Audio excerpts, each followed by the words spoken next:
가장 오래됐고 전체 가치 규모가 가장 큰 가상화폐인 비트코인의 가격이 한국 시간으로 오늘 새벽 0시쯤 69,300달러를 넘어섰습니다.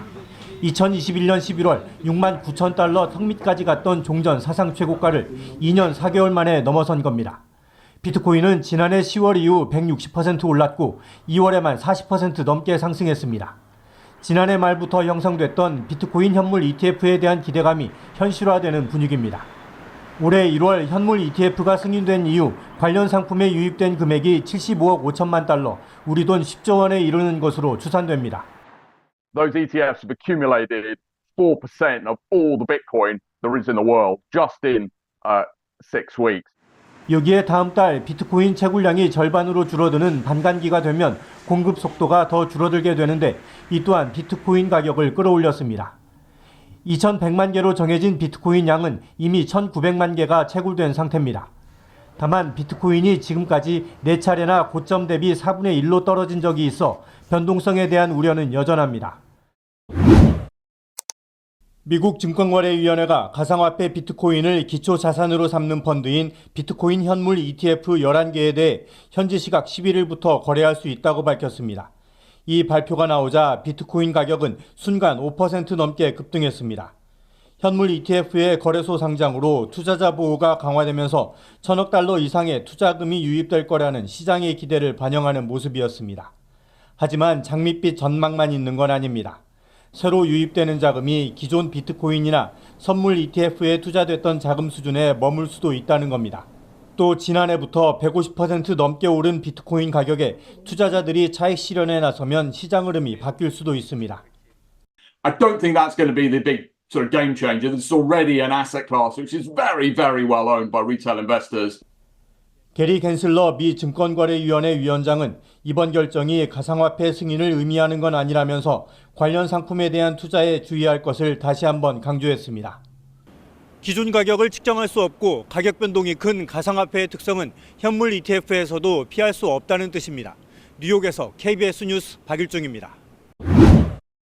복잡하고 어려운 경제를 알기 쉽게 설명해드리는 경제 플러스입니다. 손석우 경제평론가 나와 있습니다. 안녕하십니까? 네, 안녕하세요. 자, 오늘 비트코인 얘기를 좀 해볼 건데 네. 요즘 뭐 난리네요. 난립니다. 예. 워낙 가격 예. 상승세가 가파르게 일어나다 보니까 많은 분들이 또 이제 비트코인 투자에 관심을 이제 갖기 시작하신 것 같아요. 예. 지난주에 좀 뜨거웠는데요. 사실 뭐 지금 가격도 상당히 높은 가격대에서 거래 중입니다. 얼마죠? 지금 제가 암호화폐 거래소를 열어놓고 보고 있는데요. 8,800만 원대에서 8,800만 원. 현재 거래 중이고요. 이 8,800만 원보다 더 비싼 적이 있나요? 장중에는 9천만 원까지도 기록을 했다가 지금 소폭 내려온 그럼 거긴 그게 한데 역대 최고점인가요, 그게? 역대 최고점은 이미 경신했습니다. 경신했구나. 이게 역대 네. 최고점은 이제 8,300만 원대였는데 이미 지난주에 한번 이 기록은 뛰어넘었고요. 이미 경신했군요. 네, 이미 계속해서 이제 그 새로운 기록을 작성 중이다 이렇게 보시면 되겠습니다. 지난 2월 28일에 8,300만 원을 돌파하면서 이제 예. 한화 기준으로 역대 최고점을 다시 한번 쓴 그랬군요. 거고요. 예. 전체적인 흐름을 보면 계기가 있습니다. 1월에 미국 증권 당국이 이제 현물 비트코인 ETF를 미국 시장에서 승인을 하면서 예. ETF 상품들이 이제 미국에서 1월부터 거래가 되기 시작했고요. 그럼 이제 지금 이제 급등한 이유를 좀 따져주시는 거죠? 그렇죠. 화면을 보면서 좀 얘기를 해볼까요? 네. 추세를 일단 보면요. 예. 승인된 이후에 1월에 잠시 숨고르기를 거쳤다가 2월부터 급격하게 오르기 시작을 했습니다. 예. 그래서 이유를 따져본다면 역시 첫 손에 꼽을 수 있는 건 예. 현물 ETF가 거래되기 시작했다. 이게 뭐 제도권으로 좀 들어온 측면이 있어서 그게 반영된 거라고 봐야 되는 겁니다. 그렇습니다. 이제 예. 제도권 자산 운용사들이 실제로 ETF 상품을 가지고 이제 운용을 하고 있으면서 이 ETF에 소위 자금들이 유입되기 시작했거든요. 예. 그 영향이 상당히 크다라고 볼 수 있겠고요. 소위 이제 여기는 큰손 효과들이 많이 입증이 됐습니다. ETF를 이제 어떤 자산 운용사가 운용하느냐도 상당히 중요한데 예. 세계 최대 자산 운용사 대표적으로 블랙록이라는 자산 운용사를 꼽을 수 있는데 이런 기업들이 적극적인 투자를 했기 때문에 또 오른 측면이 있다 그런 말씀인가요? 이 운용사들이 운용하는 ETF가 이제 주식시장에 상장이 됐고 예. 이 ETF에 투자하는 투자자들이 예. 많은 자금을 이 ETF에 담고 있기 때문에 지금 비트코인 가격이 이렇게 오르고 있다 보시면 되고요. 실제로 이건 현물 ETF이기 때문에 예. 현물은 자금이 들어오면 실제로 비트코인을 사야 됩니다. 비트코인을 사서 운용을 하는 방식이기 때문에 매수세가 많아지게 되고 예. 이 강한 매수세가 가격을 전체적으로 끌어올리고 있다 이렇게 보실 예. 수 있겠고요. 다른 이유들도 좀 설명을 네. 빨리 해주시죠. 두 번째는 기업들의 어떤 적극적인 투자도 지금 강세 배경이다 이렇게 볼 수 있겠습니다. 네. 그동안 기업들이 암호화폐를 거래하는 데서 상당히 주저를 했어요. 왜냐하면 거래소에 대한 안정성이 좀 불확실하다. 예. 그다음에 암호화폐가 비제도권 자산이다라는 거에 대한 두려움을 갖고 있었고요. 예. 또 가격이 워낙 출렁인다. 즉 변동성 같은 것들을 우려하기 때문에 그동안에는 비트코인 투자에 인색했지만 현물 ETF라는 제도권 상품이 예. 나오게 되면서 분위기가 많이 바뀌게 됐습니다. 최근에는 반감기 얘기를 좀 많이 하던데요. 네, 반감기도 예. 하나의 요인인데요. 반감기라는 게 뭐냐면 비트코인의 네트워크를 유지하는 데 있어서 일종의 보상입니다. 보상으로 주어지는 비트코인인데 이게 4년마다 한 번씩 그 보상량이 절반으로 줄어드는 반감기가 도래를 하게 되거든요. 예. 올해가 반감기가 도래하는 그 해입니다. 그래서 4월에 이 반감기가 올 걸로 예상되고요. 예. 구체적인 날짜는 4월 19일 전후가 될 것으로 4월 19일 이요? 예상이 됩니다. 이렇게 예. 되면 시중에 공급되는 비트코인의 공급량이 절반으로 줄어들게 되죠. 예. 그렇기 때문에 가격이 오를 것이라는 기대감이 반영되면서 비트코인 매수세가 더 강하게 붙는다. 이런 것들이 가격을 그렇군요. 올리는 요인이다. 이렇게 볼 수 있겠습니다. 반감기가 4년에 한 번씩 찾아온다죠. 그렇습니다. 예. 그럼 네. 과거에는 어땠습니까? 반감기가 왔을 때. 반감기 전후로 나눠 살펴볼 수 있는데요. 일단 반감기 전에는 일시적인 조정을 받았다가 예. 반감기가 지나고 나면 비트코인 가격이 크게 오르는 경향을 보였습니다. 그래서 보통 반감기를 거치게 되면 이전의 전고점을 뛰어넘는 예. 그런 가격 오름세를 나타냈거든요. 그동안 2012년, 2016년, 2020년 이렇게 세 차례가 있었습니다. 그래서 2020년이 반감기 이후에 비트코인 가격이 가장 폭등했던 기간이었습니다. 예. 이때 가격 추세를 보면요. 반감기 전에는 한 8,000달러 선에 머물다가요.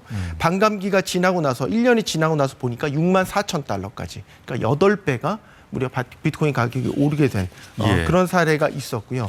그러면 이번 반감기에는 어떨까 예상을 해보게 된다면 네네. 일단 기본적으로 비트코인 가격은 수요와 공급에 비례합니다. 시장에 비트코인 공급되는 양이 절반으로 줄어들고 반면에 이제 현물 ETF 같은 비트코인을 사려는 수요가 많아진 요즘이면은 예. 공급이 줄고 사려는 수요가 많아지면 가격은 그만큼 오른다. 이렇게 가정을 할 수가 있겠죠. 다만 이전과는 좀 다른 양상도 있습니다. 예, 어떤 이전에는 양상인가요? 반감기가 도래하기 전에 일시적으로 가격이 좀 조정을 받았다면 반감기가 오기 전에 이미 비트코인 가격이 전 고점을 넘어선 상태죠. 그렇기 때문에 반감기가 온다고 하더라도 예전만큼 비트코인 가격이 많이 오를 것이냐 여기에 대한 의문이 기본적으로 있는 것이고요. 만약에 투자자들이 지금 비트코인 가격이 너무 비싸다 즉 고점이다라는 인식이 많아지게 되면 비트코인 사려는 수요도 있겠지만 반대로 비트코인을 팔려는 수요도 있겠죠. 매도 수요도 많이 네. 있겠죠. 그래서 예전만큼 비트코인 가격이 많이 뛰어오르거나 그러지는 않을 것이다 이런 전망도 함께 이야기해 볼 수 있겠습니다. 근데 사실 방금 전에 말씀해 주신 그 반감기까지 그 재료들이죠. 어떻게 보면 상승 재료라고 볼 수 있겠는데 네. 그게 이제 뭐 새로운 건 아니죠. 전혀 새로운 건 아니지 않습니까? 네. 그래서 불과 작년 이맘때만 하더라도 좀 비트코인이 뭐 더 오르겠어? 그때 가격도 좀 많이 떨어진 상태였고 네. 그래서 좀 회의적인 시각이 좀 강했잖아요. 예. 근데 그래서 더 사람들이 좀 이제 헷갈려하는 것 같아요. 아직까지도. 네. 지금도 사실요 비트코인 가격이 어디까지 오를 것이냐 이런 전망치들을 아주 유명한 기관들도 많이 내놓고 있는데 예. 천차만별이에요. 다 달라요. 뭐 어떤 기관에서는 1억까지 오를 것이다. 예. 아주 뭐 공격적으로 오를 것이라고 보는 기관에서는 3억 원을 훌쩍 넘을 것이다. 이렇게 3억 공격적으로 까지요? 네, 보는 기관도 있어요. 반대로 어제 이 예. JP모건 미국 대형 투자 기관 JP모건에서 내놓은 보고서를 보면요. 예. 아예 반대의 전망이었어요. 그러니까 비트코인이 반감기를 지나고 나면 30% 넘게 가격이 급락할 것이다. 여러 번 출렁인 거를 사람들이 다 봤잖아요. 네. 그래서 아무래도 좀 이 가격이 많이 떨어졌을 때 선뜻 또 못 들어가는 측면도 있거든요. 아직까지도. 네. 예. 예전에 예. 그런 모습들을 많이 보였기 때문에 비트코인 투자자들이 낭패를 본 경우도 굉장히 많이 있었고요. 예. 그런 면들을 봐서 내가 지금 들어가도 괜찮아라고 주저하시는 분들도 상당히 많이 있는 게 그래서 이 사실이죠. 방송 지금 보시는 분들이 그래서 지금 뭐 사도 된다는 거냐 말아야 아직 좀 기다려봐야 되는 거냐 이렇게 네. 궁금해하실 것 같은데 네. 그렇게 질문하신 분한테 뭐라고 좀 조언을 해주시겠습니까? 네, 가장 어려운 질문을 주셨습니다. 이전과는 환경이 달라졌다는 이야기를 먼저 드리고 싶어요.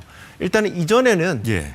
비트코인을 비롯해서 여러 가지 암호화폐를 투자할 때 가장 투자자들이 우려했던 게 변동성이었거든요. 변동성. 막 가격이 뭐 하루가 다르게 오르다가도 언제 그랬냐는 듯이 가격이 폭삭 주저앉는 경우도 상당히 많았어요. 그러니까요. 그런 변동성 때문에 피해를 본 분들이 얼마나 많았습니까? 이런 부분들을 우려했는데 지금 환경이 좀 달라졌다는 거죠. 아까 말씀드린 대로 예. 현물 비트코인을 직접 사서 운영하는 ETF라는 제도권의 상품이 나온 이후로 기관 자금이 많이 들어갔고요. 기업들도 여기에 투자를 좀 적극적으로 하고 있고요. 이렇게 유입되는 자금들은 성향이 좀 달라요. 예전에는 단기 매수, 단기 매도 이런 것들을 보고 들어왔던 자금들이라면 예. 지금 이런 기관 자금들은 좀 더 긴 시각에서 중장기 관점에서 들어오는 자금들이라고 본다면 예. 비트코인의 예전에 보였던 가격의 변동성은 좀 줄어들 여지는 분명히 있다. 양상이 좀 달라질 수 있겠다. 네, 이런 환경 말씀이죠. 자체는 좀 예. 달라졌다라고 보고 그렇군요. 명확한 원칙과 전략을 갖고 만약에 투자를 하신다고 결정을 예. 하신다면 명확한 원칙과 전략을 갖고 투자를 하셔라. 그래서 굳이 한 가지 전략을 말씀드린다면 자산 전체를 투자하는 건 너무나 바보 같은 짓입니다. 아무리 안정됐어도 암호화폐는 여전히 변동성이 크고 위험한 자산으로 분류가 됩니다. 그렇기 때문에 투자를 결정하신다면 자산의 일부분만 갖고 투자를 하셔라. 그리고 투자된 자산 중에서도 단기 투자, 중기 투자, 장기 투자 이렇게 나눠서 예. 시기별로 나눠서 투자를 하시는 전략을 추천을 드리겠습니다. 예, 잘 들었습니다.